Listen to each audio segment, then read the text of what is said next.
Hello YouTube, welcome back. Thank you so much for dropping by and giving this video a watch.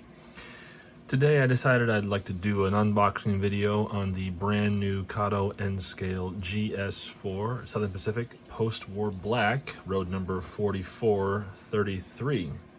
And the first thing I want to mention is that Kato is really very straightforward with their packaging. You can see the product, in this case a locomotive, inside.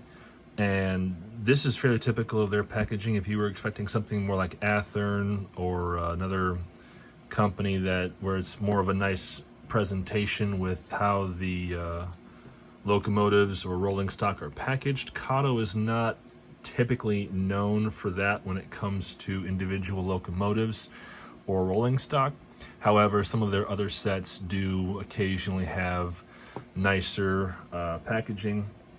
For example, their Metra sets are typically available in what they call a bookcase container, so you can file them away nice and neat when you're done running them as one option. But in this case, as is typical for Kato's steam locomotives, especially the Union Pacific 838 and 844 FEF3 locomotives, the packaging is the same as it is with those with the GS4s. At least, of course, if you have a newer GS4. The oldest GS4s, if you can see them on eBay or anywhere else, they will be in a more traditional Kato jewel case. However, these, at least as far as I'm aware, are not. So let's open it up and see what we get without destroying the package. There we go. All right, this is going to be a soft plastic and foam packaging. So we pull it out, and there's the locomotive, and that's the box itself. Not really much in the way of frills or anything special. On the back, you do get a little bit of history about the GS4, as well as, a little bit of advertising, recommendations, DC current, all that good stuff. This particular locomotive is the DC only version. However, because of how Kato does things, you can upgrade this to DC. This is also available with DC on board. I'm sorry, not upgrade it to DC. I'm sorry, upgrade it to DCC by dropping in a decoder. You can also buy this ready to go with DC on board, and it also does come, I believe, with Kato's lock sound package, as well as DCC if you want the complete set of bells and whistles. But anyway, this packaging is, again, very straightforward, very simple. The foam inserts are something you do want to keep. That's my advice to you if you're not going to have this locomotive going to be sitting on a layout. It is to your advantage to keep all the packaging material. It's small and it's lightweight, easy to work with, so it's nothing really going to take up a lot of space. This obviously just drops right back over. You'll have a piece of foam on the bottom, because this one doesn't have the slot in it to see the locomotive, and this will just ring around the outside like so. But for the moment, obviously, take it off, set it aside, and then I forgot to mention, but you get a nice plastic cover over the top of the top foam piece. Little package of alternate parts.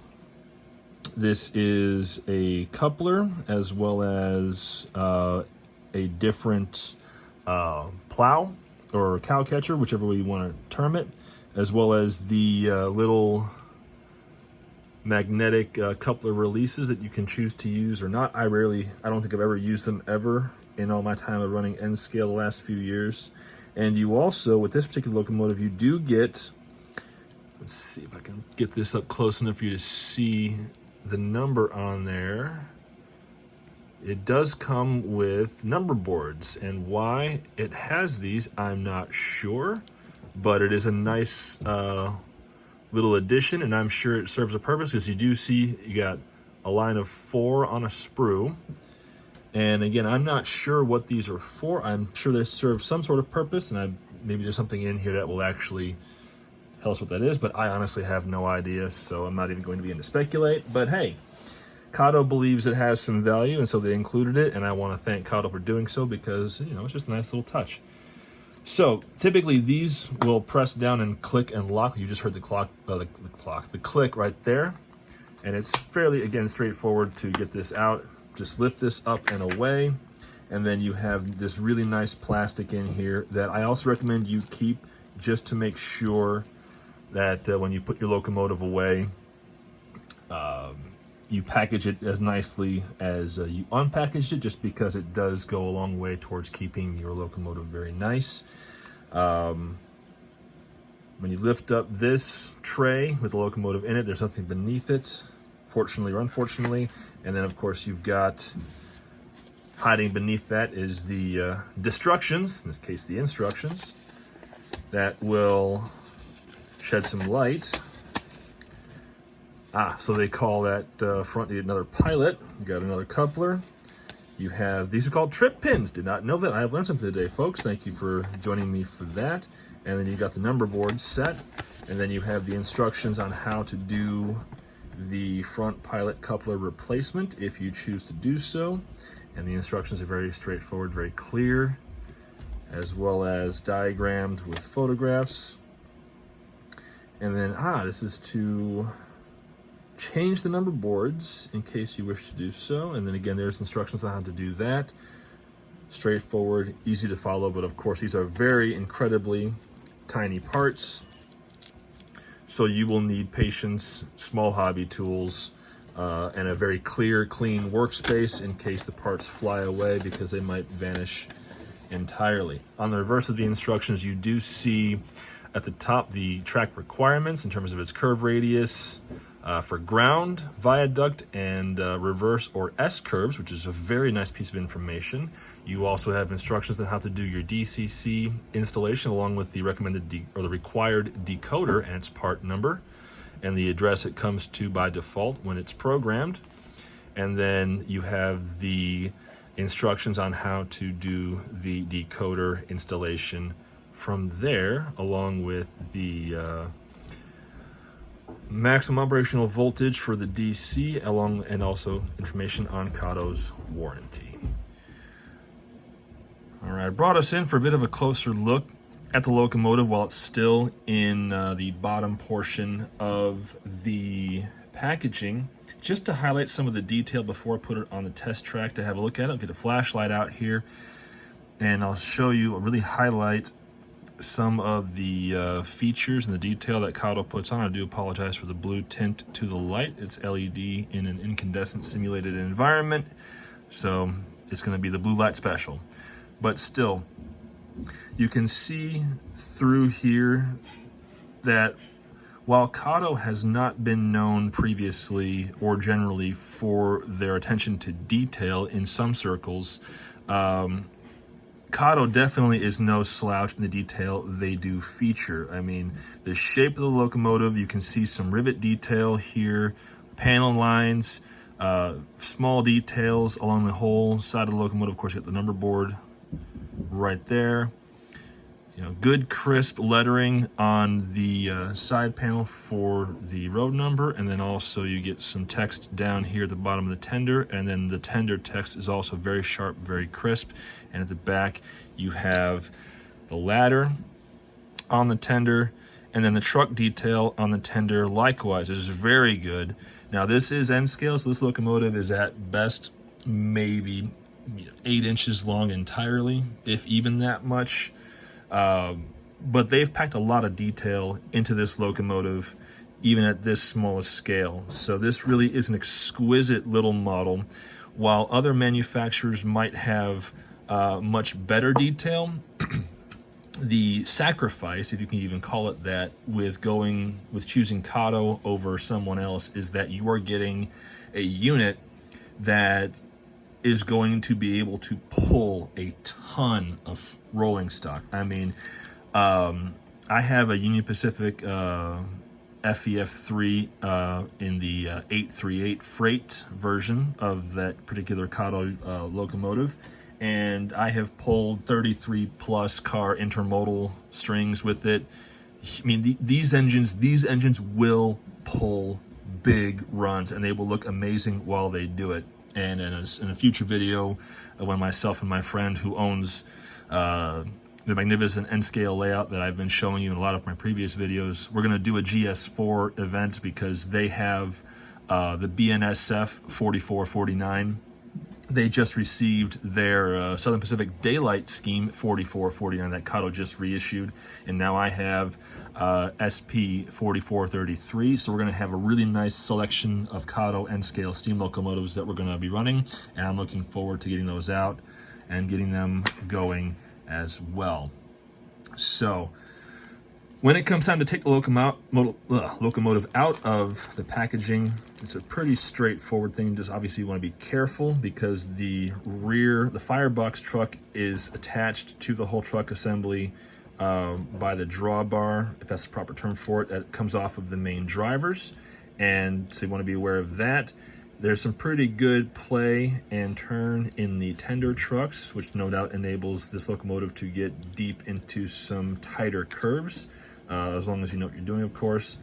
Take a look at the underside of this locomotive real quick as I carefully turn it over and it gets a bit closer. You can see here, at the very least, that this is this drive truck, or I'm sorry, not drive truck, this drive axle, pardon me, this is what has the traction tires. And the traction tires is what really does help these locomotives pull amazing volumes of rolling stock. That's kind of the secret to their success. The pilot truck is kind of spring-loaded, and it's also kind of free-flying. Nudge that over. The tender is attached by a drawbar, and you see there is the copper wire that will run electricity to and from, because if memory serves, yeah, I can see the copper and or brass through here. The tender trucks also do pick up electricity as well, because the tender, as you see in the back there, does have a reverse marker light, or I'm sorry, a reverse light, pardon me. On the top of the locomotive, you've got really excellent detail on the roof of the tender, as well as this hatch here. I don't believe it opens. I'm not going to try because I'm scared it might snap off. And even though the parts may not be painted in this post-war black scheme, the detail still is really quite nice through the top of the locomotive, to the smokestack, and then of course to the face, where you do get the SP style red with silver lettering number board, where you can see that right there.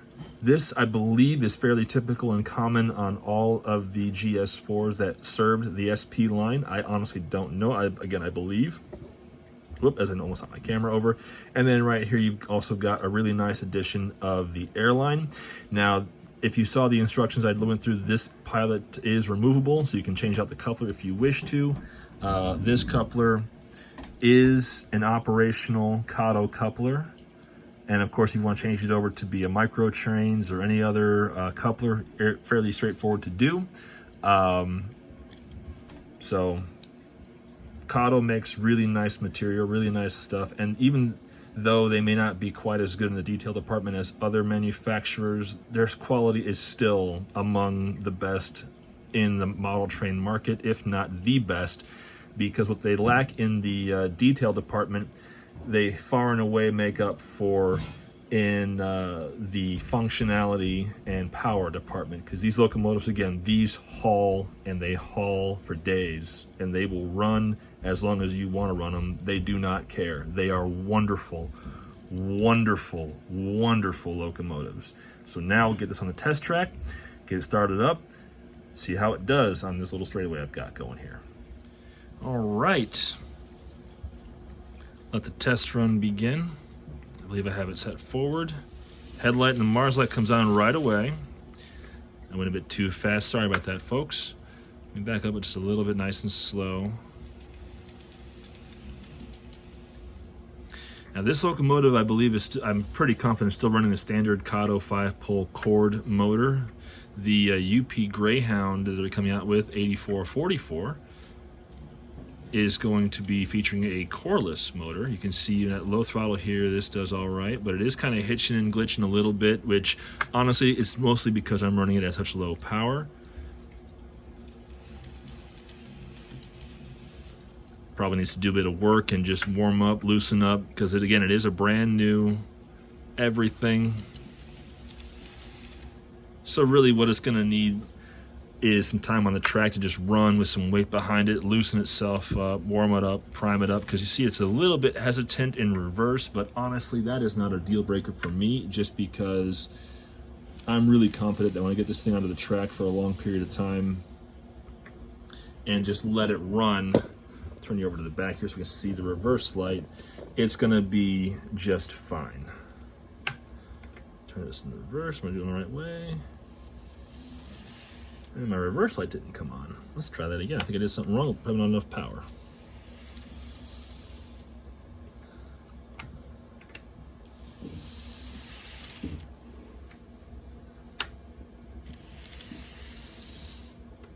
Well, we know it works, but why the reverse light isn't coming on is a bit of a concern to me. I'm gonna take a moment and see if I can figure out if I'm doing something wrong, if I didn't turn the switch on. Back in a moment. Okay, so actually I was not needed to be concerned at all, because I missed this little note in the instructions. It says, from Kato, note the rear tender light is not illuminated on the GS4. So while I'm sure there's ways for hobbyists to operate that light, put a light kit in there or an LED or something like that if they so choose to do so. However, by default, this particular version of the GS4, the tender light is not illuminated, so that does answer that question. So it's not a fault with Kato or the locomotive, because right there in the instructions, it says the rear tender light is not illuminated. Which honestly, for me, not really concerned about it, because the front lights work, and that's really the most important features to be concerned with, as it were. So the top, well in this case the top Mars light, I think, was it the top? Let's test it again and see what's what. Oh, okay, so we have the top center is the Mars light, and then the bottom is the actual headlight. Back it up real quick without running it off the little short track I got here. And it is just a nice little feature that it blinks like a sweeping light. So yeah, no faults really. It just needs some time on the track. The addition of this locomotive you might end up with one that runs very much more smoothly out of the box. I have no idea if mine was among the first runs of this locomotive, so maybe it just needs a bit more work. That is something that can happen with new molds or fresh materials. Things can be a little bit snug. If you saw my unboxing video of the New York Central 20th Century Limited, I talked about my trials and tribulations with the new Metra Pullman cars, which I will talk about in a later video, comparing them against the Nippon Charios that Kato makes in N scale.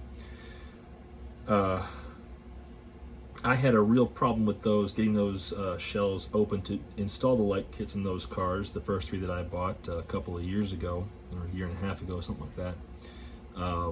But now they run incredibly well with good strong light, and I haven't had any reason to go back in there and look at them again and open them up. So I feel confident that this locomotive, once it gets some time on the track, it's going to be running just as well as my UP838 does. So thank you very much for watching. I hope you guys consider picking one of these locomotives up if this era of steam or this locomotive is something you want to add.